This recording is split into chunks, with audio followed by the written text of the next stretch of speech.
আশা ভোসলেকে পা ধুয়ে সম্মান জানালেন সোনু নিগম। ভারতের কিংবদন্তি সঙ্গীতশিল্পী আশা ভোসলে দীর্ঘ গানের কেরিয়ারে উপহার দিয়েছেন কালজয়ী সব গান। ভারতীয় সঙ্গীত ইন্ডাস্ট্রির একজন গুরু তিনি। সেই গুরুজনকে সম্মান দেখালেন জনপ্রিয় সঙ্গীতশিল্পী সোনু নিগম। গায়িকাকে সম্মান দেওয়ার সেই মুহূর্তের ভিডিও ভাইরাল সামাজিক যোগাযোগ মাধ্যমে।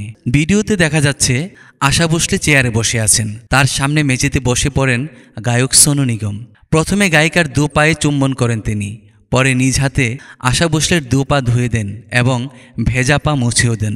গায়কের এই সম্মান প্রদর্শনের ভিডিও দেখে উচ্ছ্বাসিত ভক্ত অনুরাগীরা। প্রশংসিত হচ্ছেন সোনু নিগম। শুক্রবার এক অনুষ্ঠানের মাধ্যমে আশা ভোসলের জীবনভিত্তিক বই স্বর স্বামী আশার মোড়ক উন্মোচন হয়েছিল।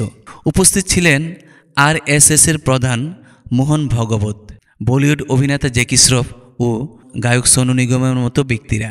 সেই অনুষ্ঠানেই বর্ষিয়ান এই সঙ্গীতশিল্পীর পা ধুয়ে সম্মান জানান সোনু নিগম।